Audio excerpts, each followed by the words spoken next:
quand on parle de prêteurs privés, il y a différentes sortes de prêteurs privés, il y a différentes manières, façons de faire affaire avec un prêteur privé. Le premier prêteur privé que vous avez, c'est celui ou celle qui a vendu les actions de sa compagnie ou qui a refinancé son ou ses édifices et qui a de l'argent en surplus et qui veut prêter à des projets privés. Et c'est donc un prêteur privé parce que ce n'est pas une banque, ce n'est pas une institution financière. Alors, ces prêteurs privés-là qui ont l'argent dans le compte de banque sont des gens sérieux, sont des gens qui ont déjà fait approuver leurs conditions de financement par leur avocat. Ils ont déjà une hypothèque approuvée par leur avocat ou notaire afin de procéder et de prêter l'argent à un emprunteur. Habituellement, ces gens-là vont se fier sur deux éléments principaux. Le premier, c'est la valeur de l'immeuble et la valeur de l'emprunteur, dans le sens suivant. Est-ce que l'emprunteur respecte ses obligations? Et ils ne regarderont pas trop le style d'entreprise, dans le sens que vous pourriez avoir un hôtel, un restaurant, une entreprise manufacturière, etc. Mais il y a des prêteurs privés qui sont spécialisés. Mais bien souvent, donc, deux éléments. La valeur de l'immeuble et la valeur de l'emprunteur.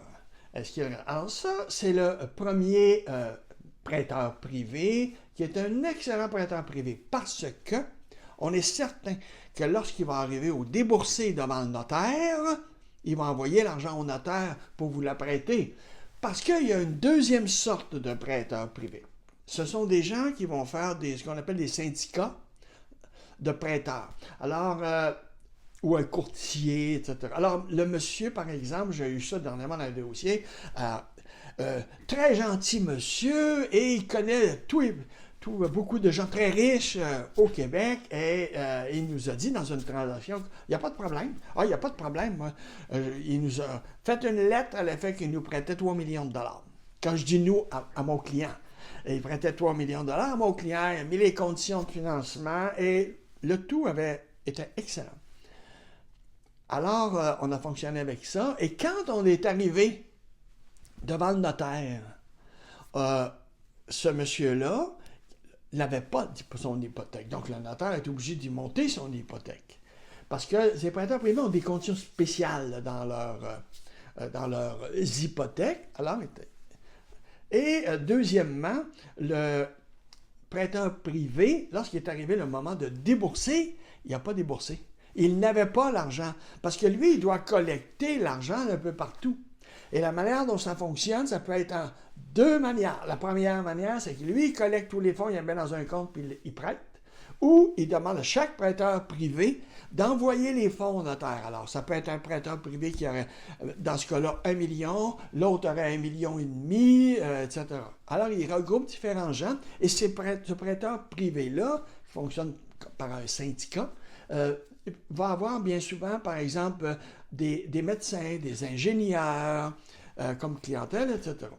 Dans le cas qu'on avait, nous autres, il n'a jamais déboursé son montant parce qu'il ne l'a pas obtenu de ses clients. Alors, et mon client avait payé 62 000 $ pour faire affaire avec ce prêteur privé-là contre mes recommandations. Je lui avais recommandé de ne pas payer les honoraires de ce prêteur privé-là parce que quand on ne le connaît pas, il faut être très prudent. Alors, il a payé à l'encontre de mes recommandations, puis il a perdu 62 000 $. Bon, alors ça, c'est le deuxième prêteur privé. Le troisième prêteur privé, c'est quelqu'un qui va faire du prêt privé et il va débourser le prêt, mais il va aller se chercher un autre prêteur en arrière qui va participer avec lui. Alors, je prends un exemple. J'ai un client qui a besoin de 5 millions de dollars pour acheter un hôtel. Et il n'a pas la totalité du montant. On a obtenu un financement d'une banque, mais il n'a pas la totalité du montant. Alors, ce faisant, ce qu'il a fait, il est allé voir un prêteur privé qui a dit « Oui, moi, je vais vous prêter 2 millions de dollars pour compléter votre financement pour acheter votre hôtel. Mais Alors, il l'a fait, il l'a déboursé. Mais en même temps qu'il faisait ça, il avait un autre prêteur privé qui intervenait à l'arrière de lui et qui prenait une hypothèque sur son hypothèque à lui. Et donc, ce prêteur privé-là, par l'ajout de l'autre, venait réduire son exposure financier, son prêt financier. Alors, c'est plusieurs manières de faire affaire avec les prêteurs privés et il est important de connaître le marché. Ce n'est pas un gros marché, le marché des prêteurs privés. Il y a des prêteurs privés qui vont se spécialiser, par exemple, seulement qu'à Montréal et dans la couronne de Montréal. D'autres ils vont se spécialiser pour du résidentiel Québec, Montréal. D'autres pour les terrains. Alors, il y a toutes sortes de prêteurs privés, mais on a fait le tour avec une quinzaine de prêteurs privés intéressants et qui vont livrer la marchandise au notaire afin de vous faire la transaction. Si vous voulez plus de renseignements, n'hésitez pas à me contacter et ça me fera plaisir, en regard de votre projet immobilier, de voir comment on peut le financer et de vous faire des suggestions comme courtier immobilier commercial en affaires depuis 48 ans maintenant et avocat à la retraite. Alors, merci et contactez-moi à la prochaine. Merci.